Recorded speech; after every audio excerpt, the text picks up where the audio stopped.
1. This happened when I was about 18 years old. I was big into running back then, and lived in a town that was a suburb, but had big swaths of farmland, as in smallish tomato and strawberry fields, not huge never-ending wheat fields.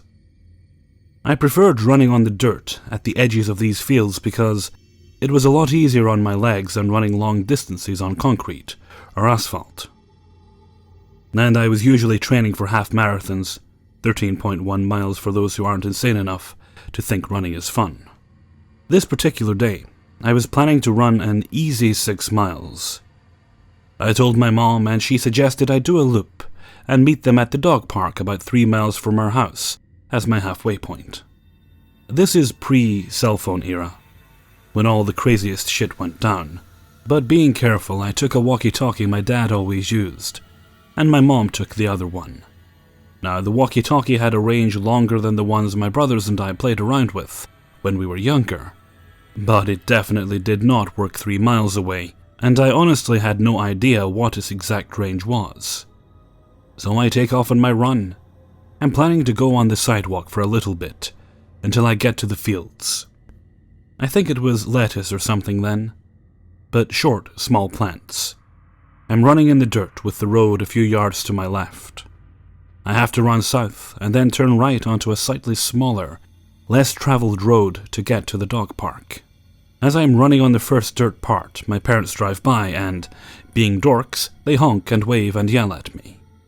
I wave and then soon after make my turn onto the smaller road.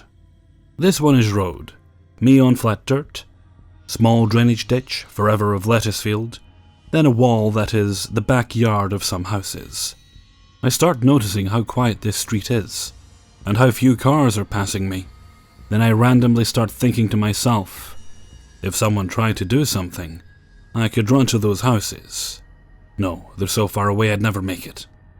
Then I hear a car, but this one doesn't pass me like all the others. I hear it slow down so that it is behind me, just out of my peripheral vision.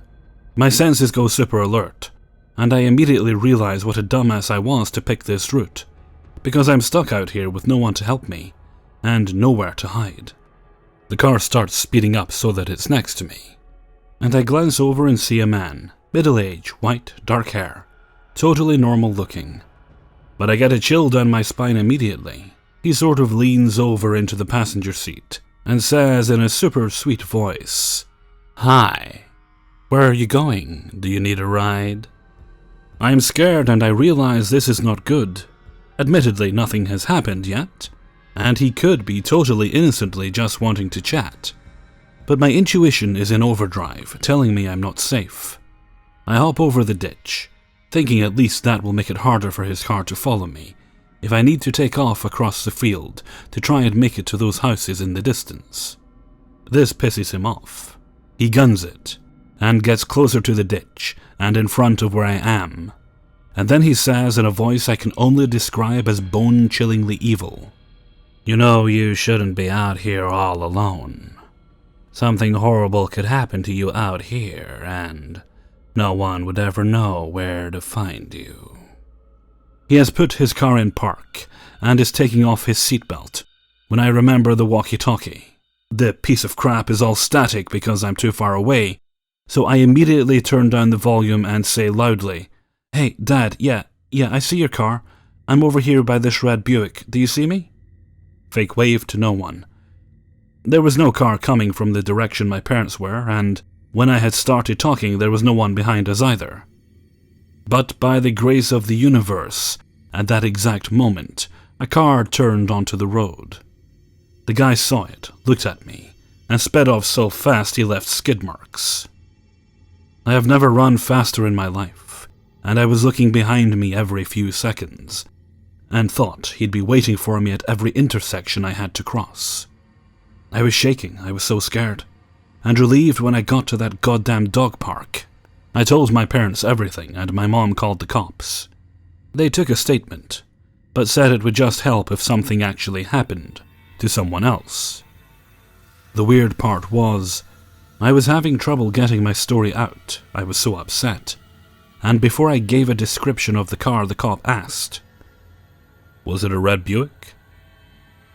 He wouldn't tell us why, but that just added to my feeling that I had narrowly escaped something awful.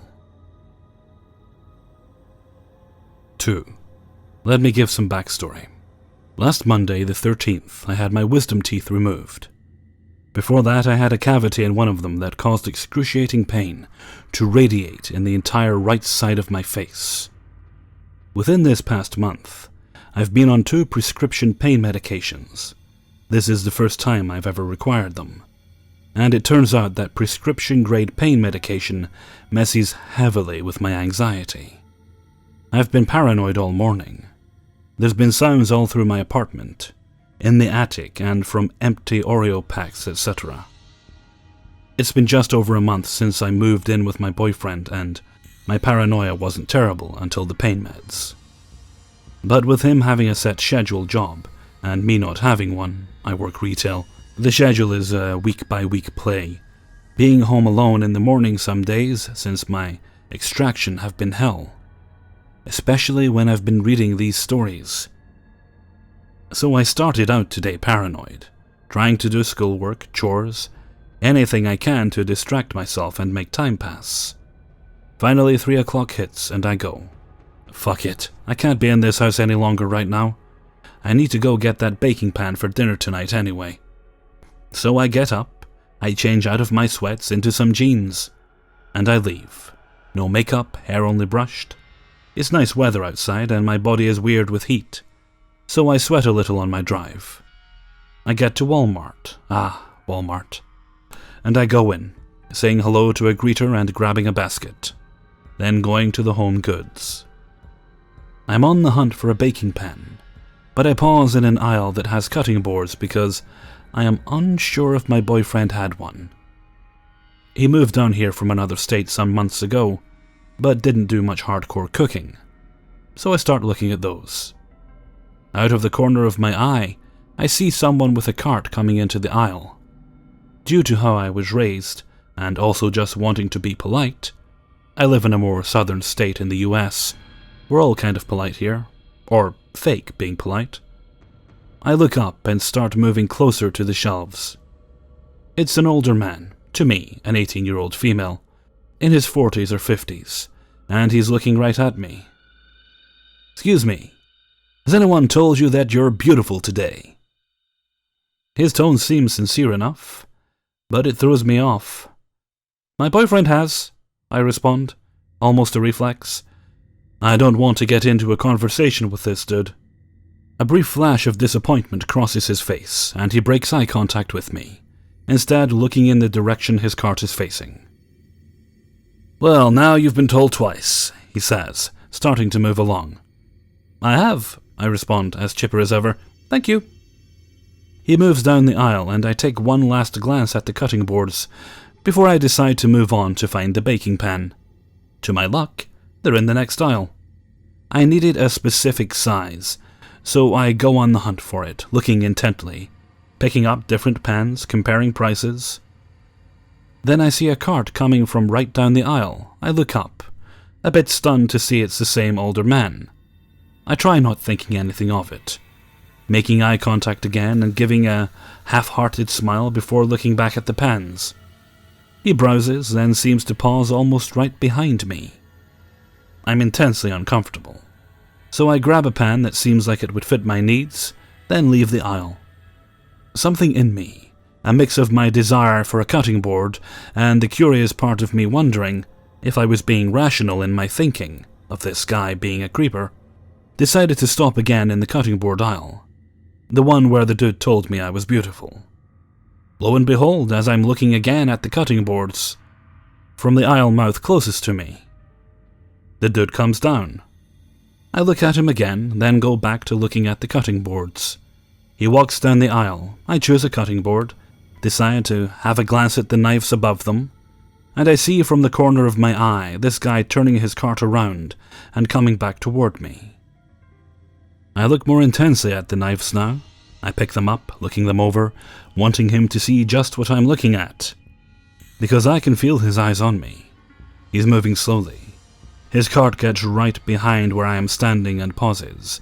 I can feel him either looking at the knives over my shoulder, or just looking at me. I can't stand it.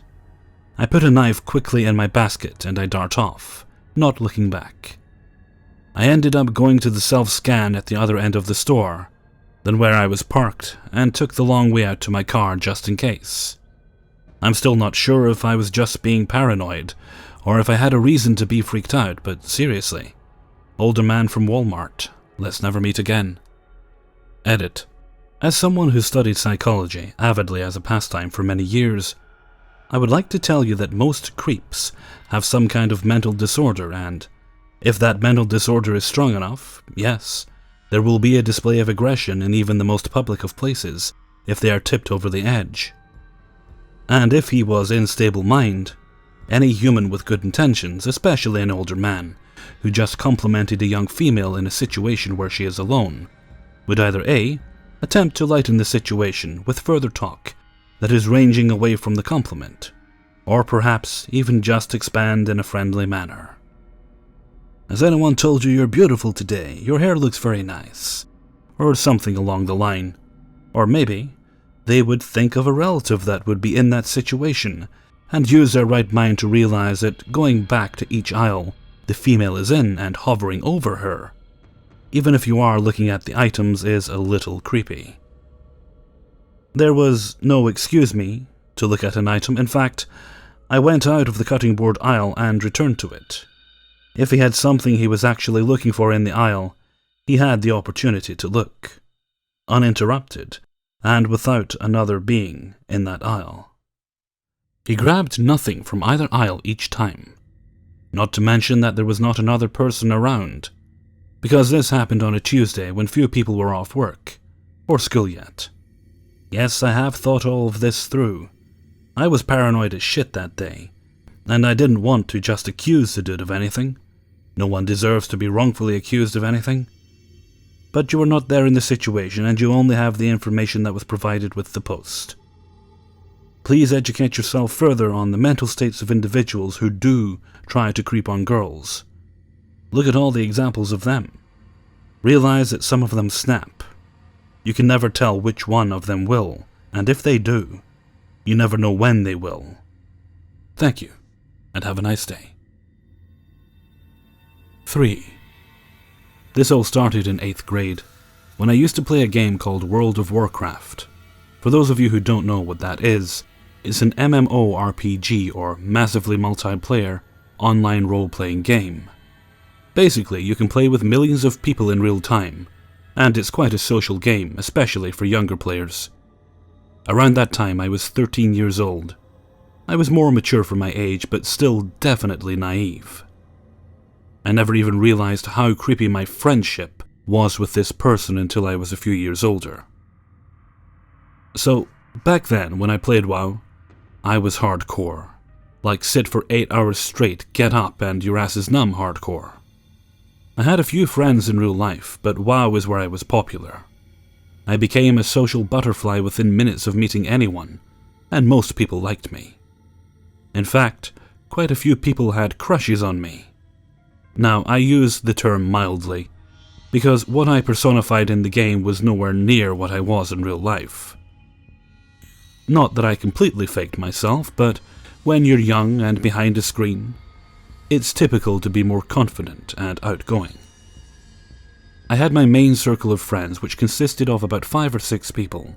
Only 2 are relevant to this story, and we'll call them Kevin and Joey. They're decent friends, hang out sometimes, and unlike me, they knew each other in real life. The 2 were polar opposites. Joey is your quiet, awkward 15-year-old with low self-esteem, while Kevin has a bunch of friends, a girlfriend, and is on the soccer team. Since Kevin is kind of arrogant, and I was always drawn to the underdog, being one myself, I became closer to Joey, and we started to develop a friendship. We would quest together, run dungeons together, PvP together, talk on Skype, etc. We were pretty much attached at the hip in the beginning, and things were totally fine, comfortable even, until he caught feelings. After that, it felt like every time we saw each other in-game, He was confessing his feelings, asking me out, or flirting with me in an obvious manner. He'd type in, say, an open chat that everyone can see, how much he liked me and wanted to be with me. It became known in our usual hangout spot of Goldshire that he was into me. For a while I humoured him. I would turn him down gently, saying his confessions were sweet, but I just didn't see him that way. At first he was okay with this answer, but then he started to push, and things got more and more disturbing as time went on. It began with asking me to cyber with him, which is pretty much sexting in a private chat between two people. He'd beg me, and I'd refuse. I hadn't come out yet, but I had told him I was a lesbian and wasn't into guys. He pleaded that he just wanted to be closer to me, that he could be my exception, that he was lonely, that no one liked him at school, and he'd never had a girlfriend, and that I was the only person who cared. That's when the guilt trip began. About 6 months into our friendship, I'd say was when he started liking me. And now it was probably 10 months in, we'll say, when things got serious. Request to cyber turned into him begging me to watch him masturbate over Skype. Saying he liked me turned into repetitive declarations of love. Telling me I was his only friend and that he needed me turned into him threatening to self-mutilate if I ever stopped being his friend. I was in a bind that I didn't know how to get out of. I considered Joey to be a very dear friend at the time, and I felt so inclined to make him happy, because I knew what it was like to be lonely and sad. I knew what it felt like to be ignored or belittled by your peers. I even went as far as forcing myself to watch him masturbate, just to appease him. He told me he'd already cut his wrists because of my constant rejection, and I felt like I was being selfish. That if I just gave him chance after chance, he wouldn't have to get hurt anymore. I genuinely felt like this was my fault, and that I had to do what he asked. Otherwise he might hurt himself further.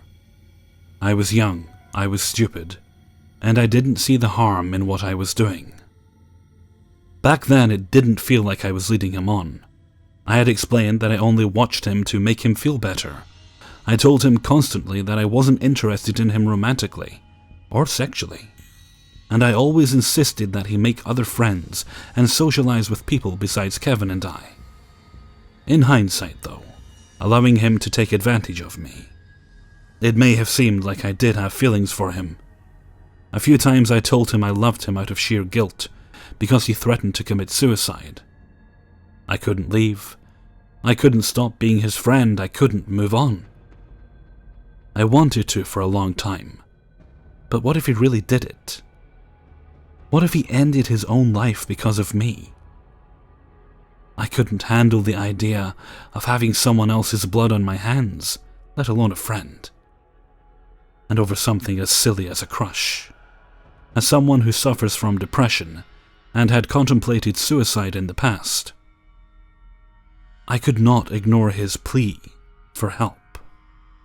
About a year or two into our fucked up companionship, he started begging to video call and show me his new band t-shirts, which made me nervous because of his tendency to turn innocent conversation into something sexual. However, I noticed something I hadn't clued in on until now that shocked me. Not 2 days before this presentation of birthday gifted clothing, we had an argument where he suddenly logged off WoW and came back hours later, stating he had cut himself again over me. Now, argument resolved, here he is, arms up, showing me t-shirts, and I see no cuts. Not a scratch or scar in sight. He'd been lying to me this whole time. He played me like a fucking saxophone at a 20s jazz concert. Needless to say, I was livid. But I waited. I waited for the right time to call him out on it, because I was done, so very, very done. I'd been led down the garden path by a falsely suicidal, attention-seeking compulsive liar, with a tiny penis no less. He had forced me to do things I never wanted to do. He had used me for his own gain. He had embarrassed me, harassed me, made me extremely uncomfortable, and even threatened me. We aren't even done yet, though. Following calling him out was when the creepiest stalker bullshit began. Aside from Skype and WoW, the only other place he could find me was my Facebook, which we had each other added. Once I told him I didn't want to be his friend anymore and blocked all of his methods of communication, he began trying to contact me in any way possible. And I mean any way. He harassed my other Facebook friends, demanding they tell me to unblock him. He constantly asked Kevin to relay messages to me, insisting we talk. Eventually I gave in. I told him to talk to me via WoW, and said he had one chance to explain himself. He told me he had to log out, suddenly, and asked to take the conversation to Skype. Reluctantly I agreed. That's when he sent me a screenshot of his desktop photo. It was an old Facebook profile picture. I don't remember his exact words, but there are solid parts that I'll never forget. What I do remember: "This is my favorite picture of you. I jerked off to it all the time. Does that turn you on or anything? I love you, you're just so sexy. I just want to be with you. I want to sleep next to you, cuddle, have sex, hold hands, have kids, get married. Please don't leave me. I can't live without you. I'll kill myself if you go again." He then told me that he was touching himself to it right now, as we were talking. I was so disgusted that I didn't respond, I just blocked him. I wrote out messages apologizing to all the friends he harassed, and told them to block him. I told Kevin I was no longer speaking to Joey, and what the gist of the situation was. Kevin then told me that Joey was kind of obsessive and fucked up, and that they often didn't get along. No shit, eh? Understatement of the year. Thankfully, he never found his way back into my life, and I'd like to keep it that way, so Joey, let's not meet again. Hey everyone, Hellfreezer here, and thank you very much for listening to 3 True Scary Stories, episode 218. Thank you very much to everybody who allowed me to use their stories in this video. I actually kept a couple of you waiting for a while there, so I also appreciate your patience. Well, I don't know what was with me today, but I think the recording bug was upon me. I recorded as much as I could for the 30 stories video. I just need to find another 2, so I've got about a week or so to do that. We'll be okay there. And then I had to record more, so I ended up doing, let's see, this will go up on Wednesday. I'm actually recording on a Sunday, or very early Monday morning, depending how you look at it. And I just had to get it done, so that'll save me a bit of time when I wake up tomorrow, so with any luck I'll get done early tomorrow. And wouldn't that be nice? I'll be able to relax, wiggle my toes and all that. All that good stuff. Okay, and with that I'm going to head off for now. So until next time, thank you very much for listening, and take very good care of yourselves.